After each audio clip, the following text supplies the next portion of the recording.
This is the Business Chat Podcast. Welcome to the Business Chat. Welcome to a new season where I have found innovations. So in this innovation season, my producer and I have been scouring the internet, checking LinkedIn, looking for some true innovations. In this case, Jason Adams, founder and CEO of MEGASLAB. I don't know if that's true. I think you should have been maybe in the new invention series, Jason. What do you say? Yeah, wherever you think I should go, man. Well, it's no secret. Jason and I ran into each other a few years ago. We worked together. We've talked over his product, done some marketing work. Here for this podcast, we're going to focus on kind of the story and, again, the innovation in MEGASLAB. But that really is the last time I remember kind of understanding where you were going. Was this really wasn't an innovation. It was really a new invention, a new take on a really old concept. So welcome to the show, Jason. How you doing today, man? Thank you. I'm fantastic. Excellent. So I think it's maybe time to cheers. I don't know. Yeah, let's absolutely do the cheers. Virtual cheers.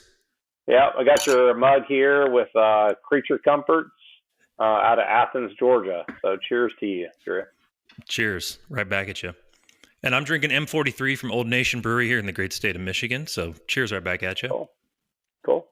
He knows the format, guys. See, that's what we do is we vet folks based on being ready with their drink or not. Well, glad the glassware found its way to you. It's a fun thing we like to do, just a little shtick in the opening. So that's something that we continue to plan to do. And we had actually a couple folks ask, what's the deal with that? Is it a paid sponsorship? And we said, no, it's just kind of fun to have guests bring in. Somebody said, that doesn't make any sense. And we said, yeah, we know. It's okay. It's fun sometimes just to do something. We're not getting paid. So maybe we should be rethinking that. I'm not sure.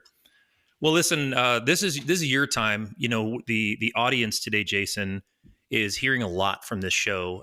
We really aren't focusing on an industry per se, but really are looking in 2022, in this year, looking at these innovations that are out there. We're talking to folks from all kinds of industries. I have a fascination with construction. And when we met, I was introduced to you. Our mutual friend said, you got to meet this guy. And he said this, this guy's the Steve Jobs of concrete.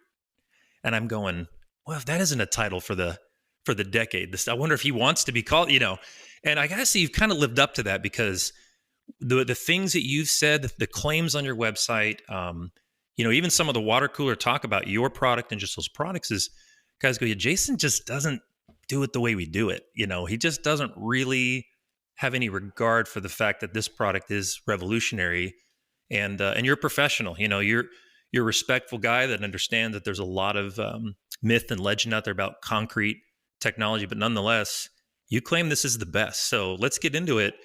Tell us just on the top level for those going, what is this about? What is MEGASLAB? Yeah.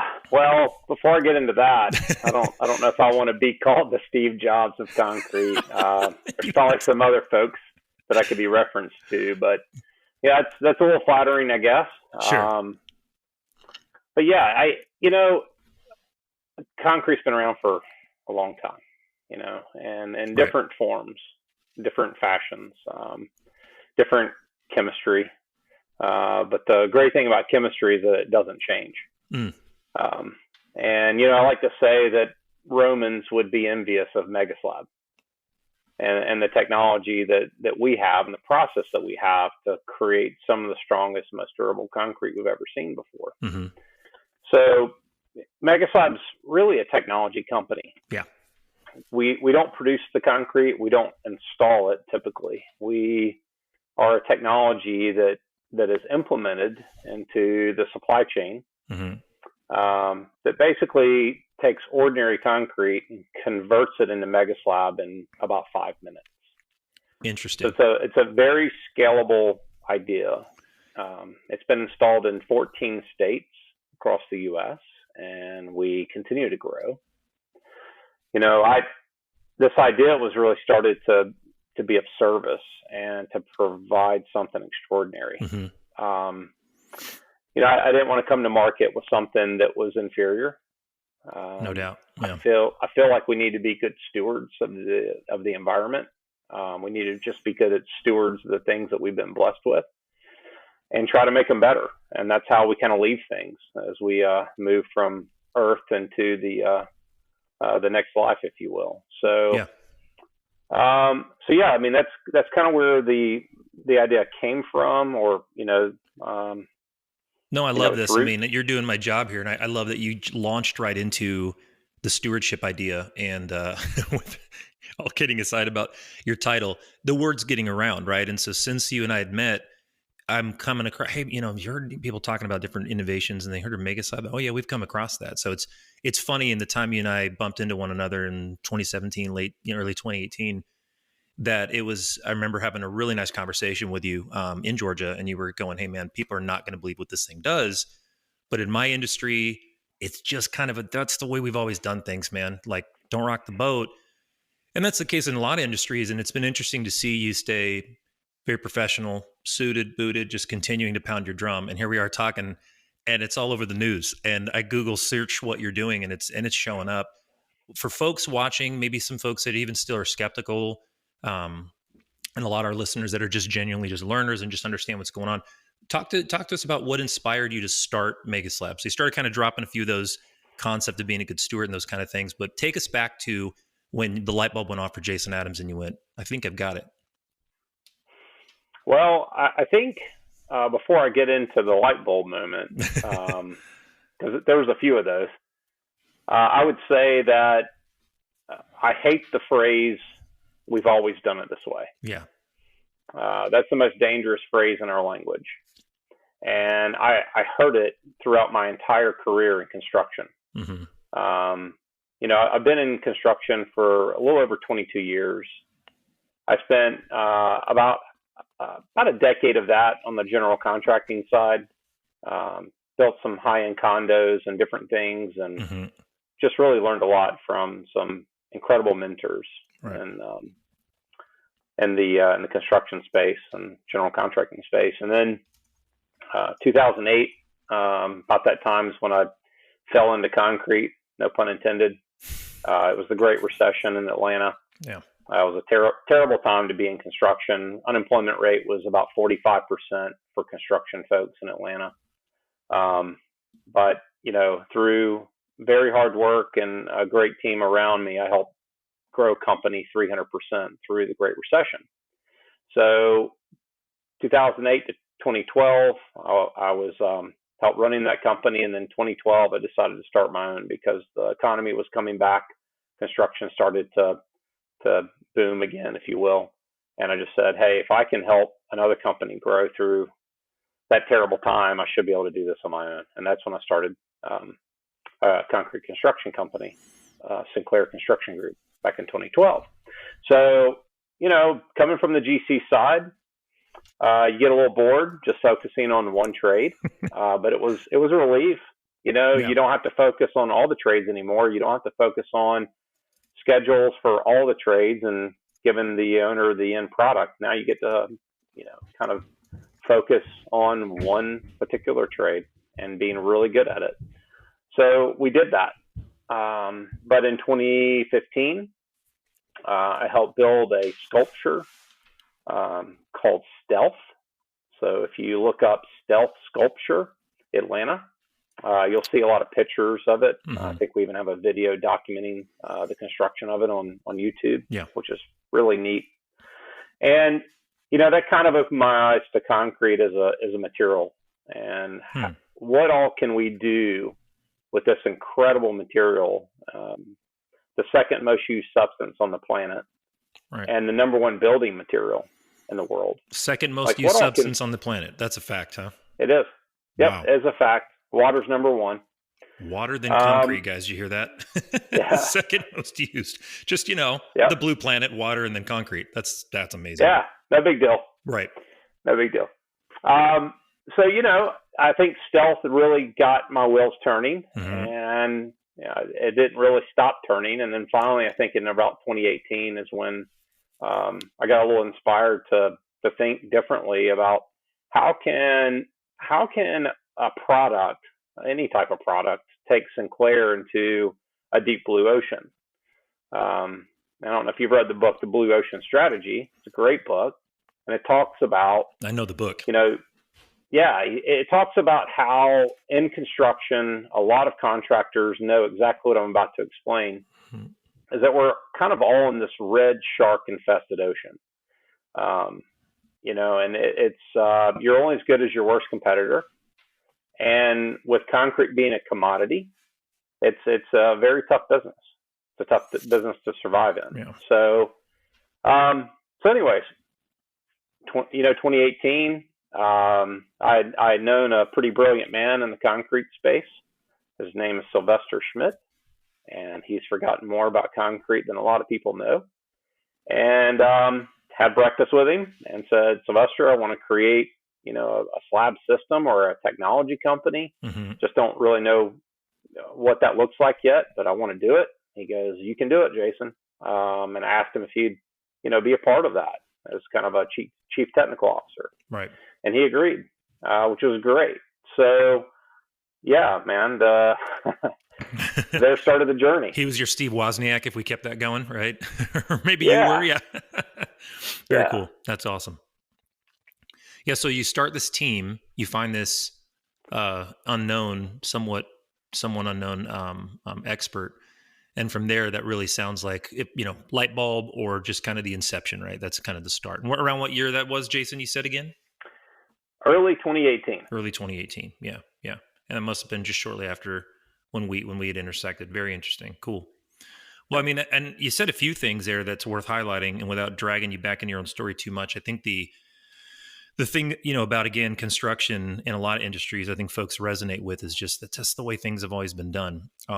If this one thing that could mark what we're going through as a culture, and not being the expert on these topics per se, but as I just interview and talk to people in all kind of industries, disruptions happening. We see it in the workplace. We see the trend of everybody kind of questioning, and putting out just more products. We see just corporate structure looking for new purpose, reinventing themselves. But I think the timeliness, what I'm getting out of this, is incredible, because you've got a need for, sustainability, and that buzzword being there more than ever. And you've got us looking at the planet and the resources in a different way. And that's nothing new. In fact, that's been going on for some time. And now it's getting to where everybody from all walks, from all industries are going, we've got to start not letting everything just pass under our nose, right? We can't just keep putting products out there. And as I thought about your product, I know there's a lot of these different technologies kind of for concrete.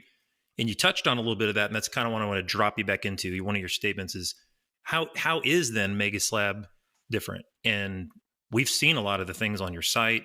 We're putting up a lot of those visuals for this interview now to show folks, and we're going to link all that. But I guess if you could pick just the top 3, top 5, just really hit us with this short time we have on how is MEGASLAB different in your space of concrete technology? Well, it's different in a few different ways. Mm-hmm. I would guess most importantly is that we focused on strength and durability. That was our first and main focus. Okay. How do we create stronger and more durable concrete? Mm-hmm. And then through that process, we started to learn, well, wait a minute, this is more sustainable.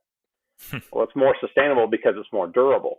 I've always said that durability is sustainability, right? Interesting. If it lasts longer and you can get more use out of it and get your money's worth out of it, Makes more sense. so than we have in the past, that's more sustainable, right? But there's a lot of talk in the CO2, reduction space, right? Sustainability, CO2. There's a lot of buzz around that. Mm-hmm. So then we went back to the second grade arithmetic of how are we changing the CO2 from concrete, mm-hmm. Converting it to MEGASLAB through our process. And we really started to dive into that, and we just were taken aback. We went, wow, we're actually providing stronger, more durable concrete at a CO2 reduction on the front end, meaning forget about the durability standpoint and its longevity. How is it reducing CO2 as soon as the concrete comes down the chute of the concrete truck, right? So we really started to dive into that, and what we found was pretty phenomenal. We have, and this has been independently peer reviewed. This is again, second grade. I jokingly say second grade arithmetic. It's very simple math for us to show any owner how we reduce CO2. Okay. through our process. And we have been able to do that, and at a number, up to 50% reduction in CO2. And I've had some people say, yeah, right. Let's back up for a second there. So, and I'd checked out some of this stuff and seen, if you will, your competition. And I always do that when we're interviewing guests, just kind of understand the space they're in. Bill Gates endorses a product, right? And they talk about, and several I've seen these where, and I could be saying this wrong, folks listening are going, this hippie's not even saying it right, but where essentially the emissions and or the ash, I guess it goes up in the air, they're injecting this stuff back in the concrete as a way, I guess, to deal with that, right, and trap it. Seen a lot where it's kind of a earth blend of different products. There's a lot of these that claim to be sustainable, but I haven't heard anybody claim that they can reduce as much. Did you say 50% reduction? Yeah, we do it all the time. Wow.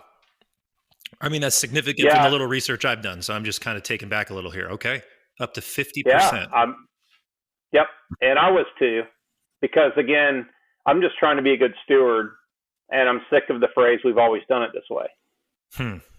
So, just through that, I guess, thought process, we've reduced CO2 by 50%, sometimes 53%. Right. We've got one project we're looking at now in California that's going to be over 60% reduction in CO2. And California would appreciate the CO2 reduction. They're listening. Yeah. And that. Yep. Yeah. I mean, there's different ways to reduce CO2 of concrete. I mean, fly ash, which is the byproduct of coal burning, has been used in concrete for decades. Sure. A lot of people don't know that. You can reduce, CO2, which CO2 comes from cement. The production of the cement is where most of the CO2 comes from concrete. And that's key, I think, for our listeners too, Jason. A lot of us that don't know that space, sorry to interrupt, but as you're talking about this, that's fundamental, right? Cement as the admixture, as the batter, if you will. Concrete's the finished pie out of the oven kind of thing in a crude oversimplification. Okay, so manufacturing of the cement is where the most of the pollutant is happening, you're saying? Yeah. Yeah. And think of cement as the flour to the cake. The flour to the cake. There you go. I like that much better. Yeah. Yeah. So think of cement as the glue that holds rock and sand together. Gotcha. Yeah. Okay. And that gray powder, it's a hydraulic reaction when you add water to it, not to go down the chemistry rabbit hole. But, that powder, for about every pound of it that's manufactured, it emits about a pound of CO2. And that's a tremendous number. If cement were a country, if you just said, okay, cement, you're a country, how does it rank? It would be China, the U.S., India, and then cement. It would be the fourth largest country in the world of CO2 emissions. It's just huge. Wow. So, when we're able to reduce that for pretty much every project we do by, up to 50% and sometimes over that, that's a really big deal. Man. There's still other attempts to reduce CO2. Some I agree with, some I don't. Again, we focused on durability and strength. We didn't want to ever take a product, I certainly didn't, want to take a product to market that was inferior or would cause an owner more problem. I'm trying to solve a problem. And if the CO2 reduction is just a no, by the way, then that's great. Then it's kind of a win-win-win for everybody. Yeah, and I like that you don't shy away from the fact that the focus, the engineering decisions were made more about durability. I know in some of the video media you created, and as we've stayed in touch, and just I've been spying on some of the stuff you're doing. Y'all have spun Caterpillar's equipment on this stuff, right? And you've had this thing shot at with a Barrett 50 cal. Some pretty insane stuff, Jason, that I've heard of you doing, and then I've seen kind of the video evidence. But that stuff screams what you just said, right? That's durability. I don't see anybody getting out any measuring devices talking about anything to do with CO2 in that example. But in those same slabs, you've been able to reduce the slab down. Or talk to me a little bit about in that same instance where you go, hey, it's durable, but also we've reduced CO2. Is that just because you produce less of it? This is kind of, I think I've noticed people get lost on that part. Yeah. So you asked a question earlier about what are the major parts that helps MEGASLAB do what it does. Okay. So let me kind of get to that. Yeah. We design every mix ourselves. Mm-hmm. We don't rely on a concrete ready mix producer to basically give us an off the shelf mix. Gotcha. So we take all the available aggregates that may be available for that job in that particular region, because aggregates and sands are specific to a region. They all vary to some degree, and we design a very I guess you could say an optimized mix design. Mm-hmm. So we're looking for low water to cement ratio. We're looking at good aggregate packing and density. And then in doing that, we're able to reduce the cement content. So, we can get greater strengths with less cement, which is that's counterintuitive. Yeah. To a lot of things that happen. Then through our process of adding a nanotechnology, a fiber, and a process that we have patented, we're able to further increase mechanical properties of our concrete. So It's got higher strength, higher durability, higher abrasion resistance. So then we looked at it and said, okay, so how do we optimize engineering? Because we engineer the product. Again, MEGASLAB is a technology company, so we have engineering, we have processes, we have products. Okay, it's kind of all into one. So then we said, okay, so how do we optimize based on all these cool things and great mechanical properties of our concrete? So then we started to optimize engineering. So we started to thin the pavement section or the slab section. And I'll give you an example of that. Okay. We have a large client that had a 12-inch concrete pavement specified or designed for their project. Mm-hmm.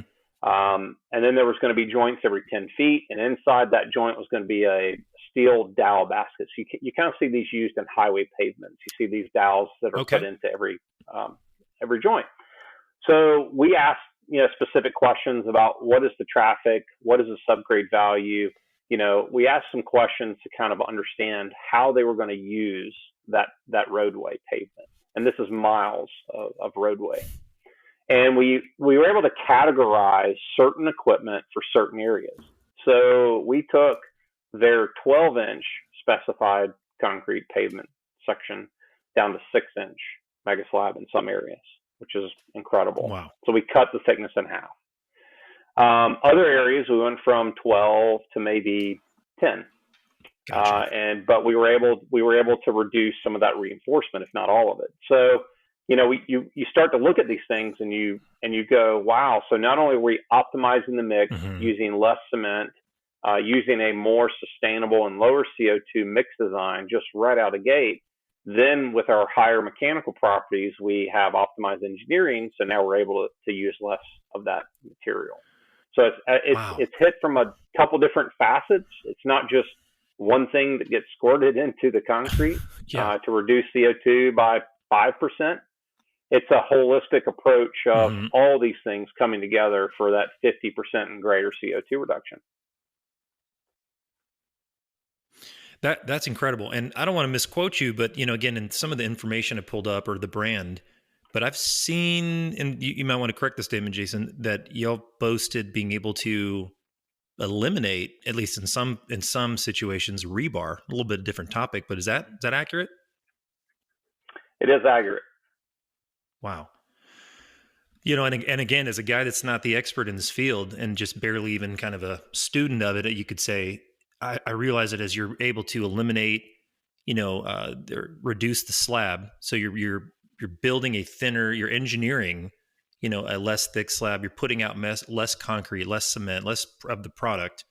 There's less bodies. There's tighter engineering. There's less trucks having to come to pump this stuff.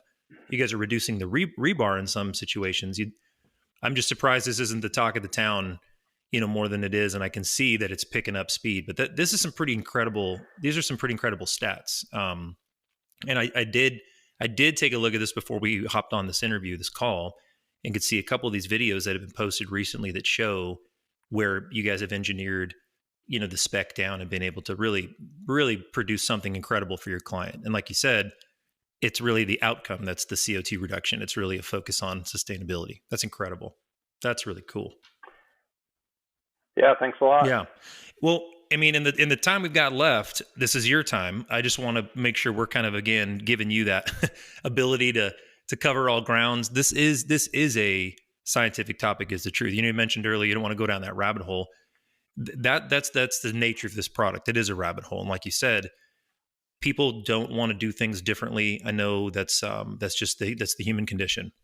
We get comfortable, we get lazy, we build our livelihood around those things. But what we want to leave this interview, this time with you with, is just to stress again that what I've seen in this time with Jason, and Jason, what you're telling us here today too, is this isn't something that overthrows concrete construction industry. In fact, it sounds like this is something that, as folks are getting on board, that's what I'm seeing across the web, that again, the spec at the top of saying, hey, with sustainability as the focus, durability, sustainability as an outcome, that ought to be something that people are jumping at the chance for, right? It seemed like that would strengthen the subcontractor that's installing this concrete. That would strengthen their business model. Absolutely. Yeah. I mean, I think we're doing some great things for the concrete industry. Right. Concrete's been given a bad name on many fronts. Joints, durability, curl, failures, subgrade issues. I don't even want to get into subgrade right now, but that's a whole other discussion that we get into a lot. We design subgrades and actually help provide solutions there as well. But wow. We are helping solve a problem. We're bringing that material back and giving it something that it hasn't had before, and helping the industry as a whole. That's kind of how I see things. We replace asphalt in some instances, with exterior pavement. Mm-hmm. There's less heat island effect, which is not even part of our CO2 reduction number. It just is concrete being brighter and lighter in color. It has less heat that's emitted at night, that actually warms the air. Asphalt does that because it's darker in color. Mm-hmm. It's called heat island effect. So, there's a lot of different things that we're addressing and trying to help, solve a problem in the industry. But bottom line is we want it to last a lot longer. We want it to stand the test of time. And that's why we took it to some of the most severe climates we could find, which is the heavy equipment, earth moving, steel track, and not just heavy equipment, but I'm looking at this one in Albuquerque, New Mexico. And again, I'm no expert here, but I'm going, I've been to Albuquerque. That's not exactly, you're not hanging out in Hawaii. That's not exactly a gentle climate. I mean, you got freezing temperatures, heat, wind, incredibly dry sometimes. I mean, I was going to ask you that just as kind of a, just chatting point.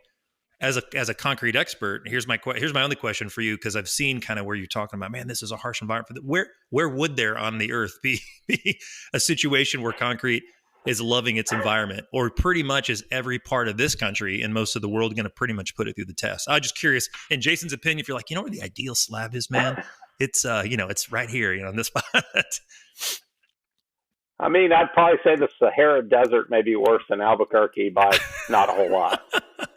Those of you in New Mexico, great state. We love Albuquerque, and Jason's client out there may or may not be watching and laughing, but no, and they're appreciative. I mean, that what you're able to produce for that client is worth noting. That's some tremendous scale.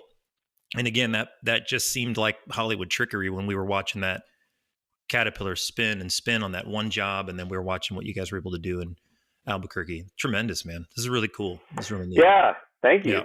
I would say that definitely proved the concept. Yeah. Taking MEGASLAB to Albuquerque and not just the worst in use case, like the worst environment under steel track bulldozers every single day, and holding up head and shoulders above anything that my clients ever seen before. Right. As far as concrete durability, but putting it down in that environment, I have this well documented, because I have to show this sometimes to people that don't believe me. Yeah. I have a lot of people that don't believe that we were replacing MEGASLAB in 5% relative humidity with 30-mile-an-hour winds. And that may have not been the smartest thing to do, but we did it, and we did it successfully. Man. And we did extensive lab testing before we went to the job. So that's something that a lot of people probably don't know about MEGASLAB. Again, we're a technology company. Yeah. We're constantly trying to break it in the lab or in the field. We're constantly trying to push it. Right. And we set up these very high hot heat lamps these box fans, to go into, the laboratory. Mm-hmm. And we basically put a scale underneath a pan of our concrete, and it was accurate to within 1 gram. And we data logged this. And basically what we were trying to do was we were trying to force it to evaporate moisture as rapidly as we could by putting it in basically the Sahara Desert. And we were trying to bake it as fast as we could and blow air over it. And it was remarkable how different it was than an ordinary concrete mix. It was substantial. So then we knew, okay, well, we've got something here, and I shouldn't be afraid to take it out into the desert and put it down. And I'm telling you, Drew, I had people. I was calling and talking to people through the process. I was a little nervous, proving it. No, that's honest to admit. World. I can only imagine the nerves. Yeah, I was nervous, but I'm of the mind that you have to fail fast. You have to fail forward, right? Yeah. And we're not going to progress if we don't find a new way of doing things and prove it. So we did that. I had a lot of naysayers, a lot of people saying you can't do what you're doing, Jason, but we got it done. Yeah, and you got to step back and realize a lot of folks behind that loaded statement, hey man, this is the way we've always done it. What are you doing, Jason? Taking the time to with the lab and all this kind of thing, because it's the second most used substance to water. I'm thinking that's dollars and cents. I mean, that's big. You're looking at something that if you can squeeze pennies out of it, save cost, it's a cost issue. What I hear you saying, and I didn't hear you say necessarily, because we're not going to get into that, what the cost would look like. This is a custom technology, and it's site specific and that kind of thing. But it sounds like what you're doing is bringing a level of finesse and technology, and again, a custom fitted, tailored kind of solution specific to that site and that use case. That's going to bring them whatever they thought they would save in whatever product that I guess maybe these other concretes with respect to what's out there can be just laid down, maybe cheaper, right? Faster, not thinking about durability, just get it done. We got to get back to work, which we all understand. And now they're doing what? I've seen, these different things you've posted where the repair, right? For those of you that don't follow this stuff, and I certainly didn't prior to meeting Jason, but I've worked in warehouses and I've seen forklifts take a dive, and I've seen the tripping, and I've seen, I've heard of these facilities with cracks and with concrete issues. And when you shut down a cold storage facility, I don't have to tell you, millions of dollars, Jason, a day, right? I don't know, an hour maybe. I mean, so the more we step back and look at, hey, maybe we need to be investing in this thing that is used, the second most used substance to water. And it's literally shaping the planet, like literally shaping the planet. We might want to start developing a different way of doing things. So I see that in what you're doing, my friend. This is very exciting stuff. And at the business chat, we're going to do everything we can to sing your praises and get the word out. Before we let you go, you're not allowed to go yet. I just want to read off some things for folks that want to visit megaslab.com. I'm just touching on some of this stuff, guys. Jason's really the one to get in touch with and his team. But this isn't just, what you're picturing. We're talking about caterpillars and harsh environments, but the implications of MEGASLAB flows through, heavy equipment, of course, food and beverage industry, distribution, warehouses, manufacturing, cold storage, waste management, the list goes on. Oh man, there's just really so many uses for this. Again, this substance that is coating our planet. Jason, anything you want to leave anybody with that they can check you guys out? And we're all following you on socials and things, but maybe what's coming next, what to watch for. But we'll definitely post everything here in the episode and link you out. Yeah, so I appreciate that, Drew. I would say we've got a lot of things coming. We've got a lot of projects that they're breaking ground, and they're breaking ground soon. That will be kind of telling the story about, just so people can understand that there's real use cases here. Mm-hmm. But yeah, I think overall we just have to be good stewards of the environment, but also the materials that we work with every day. And that's awesome. Kind of the mindset of MEGASLAB, is how do we be really good stewards and leave something better than how it was, before we came in contact with it. And I just encourage the industry, the concrete industry as a whole, just to think, think outside the box. Mm-hmm. Let's not just, do things the way we've always done it. Let's think about how we can make things better, more durable, and provide a better product for civilization. And there's a lot of things happening right now, and I feel like we're at the tip of a spear of a renaissance period Sure. when it comes to the second most used substance on the planet. So it's a pretty exciting time. We'll end on that note. Jason Adams, everybody, founder and CEO of MEGASLAB. You can visit megaslab.com to learn more about their product. Thanks to the unofficial sponsors, to our craft beverage providers for lubricating the conversation. And thanks everyone for tuning in. Again, look Jason up. Jason, thanks so much for your time, man. I really appreciate it. It's cool just to kind of geek out and understand kind of more what you're doing. Thanks again. Take care. Thank you, Drew. All right. See ya.